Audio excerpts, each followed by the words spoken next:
So when President Cyril Ramaphosa came into office, he promised to restore government's integrity, strengthen democratic institutions, and fast-track development. However, the latest study conducted by Afrobarometer, released by the Institute for Justice and Reconciliation this week, shows that 53% of South Africans believe that corruption in South Africa has actually gotten worse under the Ramaphosa administration.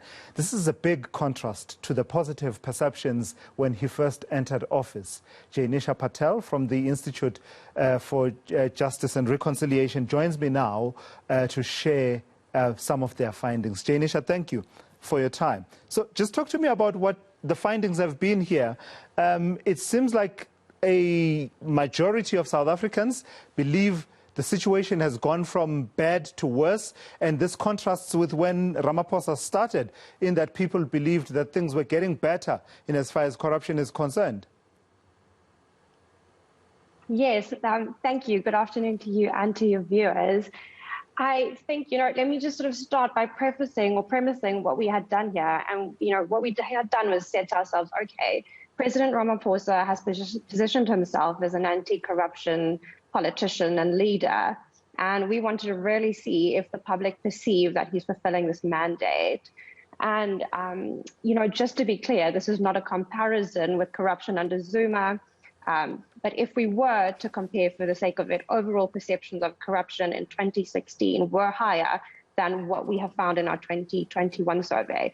But what we've really done in this particular research paper is look at two data points under President Ramaphosa's tenure, which is 2018 and 2021, to sort of see what the public, or how the public perceived his mandate to root out corruption from state institutions. And so, like you've just said, 53% of people say that most or all of the people in the president's office itself are involved in corrupt activity. And, there could be various reasons why the public has this perception.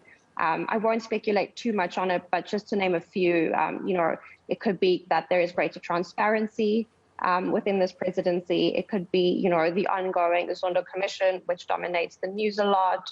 It could also be the scandals that have happened in the health department and so forth. So there are a number of reasons why the public might perceive that corruption's gone up in this presidency, and not necessarily that it has gone up. But overall, in the past year, 64% of South Africans, or 2 in 3 South Africans, have said that corruption has increased. But I think what's slightly more interesting, and I think we should talk about it briefly, is that our findings speak to a broader institutional problem. Because, from all the institutions that we ask people, sort of to what extent they see corruption in those institutions, the ones that come out as top are SAPS, the South African Police Service, members of parliament, and local government councillors, and those are all state actors. We also have some non-state actors in our list, and they all sort of featured at the bottom of the list, being seen as least corrupt, and those are NGOs, religious leaders, and traditional leaders. And so I think this speaks to a broader problem of corruption within state institutions, and not just solely corruption within the president's office itself. So what were you asking your respondents? I see that you did these interviews over a period of some 2 months with 1,600, a sample of about 1,600. I'm just interested to see the kind of line of questioning that elicited the conclusions that you came to. Yeah, that's a great question. And, before I sort of speak to the questions themselves, it's important to say that our sample size is randomized and nationally representative. So it gives us a good picture of the South African population or society as a whole. So the one question that we asked, and that's the question that, helps us perceive the change in corruption, is, in your opinion, over the past year, has the level of corruption in this country increased, decreased, or stayed the same? And 49% of people said it increased a lot, 15% say it's increased somewhat, 18% say it stayed the same, and then a much smaller 12% and 3% say decreased somewhat and decreased a lot. So that's a question just sort of asking people to reflect on the last year. Then we ask a different question about who is involved in corruption. And so we ask, how many people of the following institutions are involved in corruption? or haven't you heard enough to say about them? And we have a list of about 12 different institutions or groups of people, from the police, the government officials, business executives, tax officials, local government councillors, and so forth. And so from that question, we see that the police comes out on top as being seen as the most corrupt or most likely to be corrupt, followed by the president and his officials, local government councillors, and then members of parliament. And if we're to contrast this question, the nice thing about the Afrobarometer is that we ask the same questions every time we field the survey. And so when this question was asked in 2018, perceptions of corruption across all these institutions were much lower. And then when we fielded the survey in 2016, they were much higher even than in the 2021 levels. So for example, if we look at SAPS, 59% of people said in 2016 that most or all of SAPS is corrupt. This dropped to 49% in 2018 and then went up to 55% in 2021. So those are some of the questions that we've asked. We've also asked a whole lot of other questions about sort of how well the public thinks the government is doing at fighting corruption, and 60% of people said very badly. And this is probably a pretty bad reflection, but probably born out of how much sort of corruption is dominating the news headlines, and the allegations that have come to front, the reports from the Auditor General last year, and those sorts of things. So this is interesting. Just for clarity, Jaynisha, did you say that in terms of the institutions that you were asking about, it was SAPS #1 in perceptions of corruption, and right after SAPS it was the presidency, the office of the president? Yes, that's correct. So 56% of people say that most or all of SAPS, and then 53% say most or all of the president and his officials.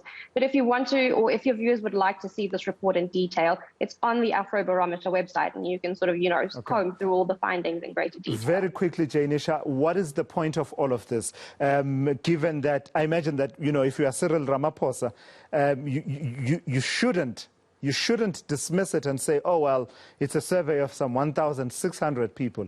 That sample size, and the way you told us that the sampling happened, should tell you a story that perhaps your efforts at fighting corruption are not being perceived as turning the situation around. But what is the point? Why did you undertake this exercise as IJR? Thanks. That's a good question.